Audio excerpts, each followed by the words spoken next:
পৃথিবীতে হাত নামান। পৃথিবীতে সব থেকে যে রোগটাতে মানুষের মৃত্যুটা বেশি হয় সেটা হচ্ছে হার্ট অ্যাটাক বা হার্টের রোগী, হার্টের রোগ। তো হার্ট অ্যাটাক কিন্তু যে কারো যে কোনো সময় হইতে পারে। তো WHO এবং আমেরিকান হার্ট ফাউন্ডেশন তারা বলতেছে প্রি হসপিটাল ম্যানেজমেন্ট যদি কেউ করতে পারে হার্ট অ্যাটাকের রোগীকে, তার মানে মৃত্যুর ঝুঁকি 70% কমে আসে, আল্লাহ যদি চায় ইনশাআল্লাহ। তো তার আগে তো বুঝতে হবে যে আপনার হার্ট অ্যাটাক হয়েছে কিনা। খুব মনে রাখেন মিডিয়ার ভাইরা প্লিজ, এটা খুবই ক্রুশিয়াল, খুবই ইম্পর্টেন্ট, এটা প্রচার করতে হবে। কারণ এটা হাজার হাজার মানুষ ইনশাআল্লাহ আল্লাহ চাহে তো এইটার বদলতে হয়তো বা আল্লাহ তাআলা তার জীবনটা রক্ষা করবে।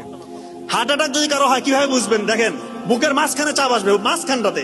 অনেকে মনে করেন বুকের বাম পাশে মনে হয় চাপ, না, বুকের মাঝখানে ব্যথা বা চাপ, এমন চাপ যদি 20 কেজি ওজনের একটা পাথর আপনার বুকে চাপা দিই তাহলে কেমন ওজন লাগবে? ভারী লাগবে না? মনে হয় একটা ভারী কিছু চাপ দিচ্ছে, এরকম চাপ অনুভব হবে। সাথে এই চাপটা আপনার এই শোল্ডারে বাম হাতের দিকে ছড়িয়ে পড়বে, হাতটা মানে কপ কপ কপ কপ করতেছে, আপনার ওই সময় ঘাম ছুটবে, সাথে শ্বাসকষ্ট হবে এবং আপনার বমি ভাব আসতে পারে এবং মৃত্যুর ভয়।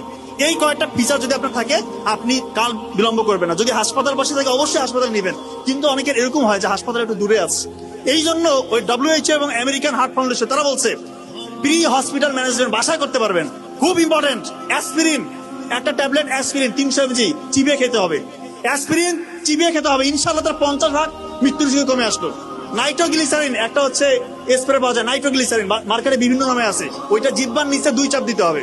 আর একটা হচ্ছে অ্যাটরভাস্টাটিন গ্রুপের যে কোনো একটা ওষুধ 40 mg খাইতে হবে। আল্লাহ চাহে তো তার মৃত্যুর ঝুঁকি ইনশাআল্লাহ আপনি 70-80% বাসার মধ্যে কমাই দিলেন, এরপর দ্রুত হাসপাতালে নিয়ে যেতে হবে।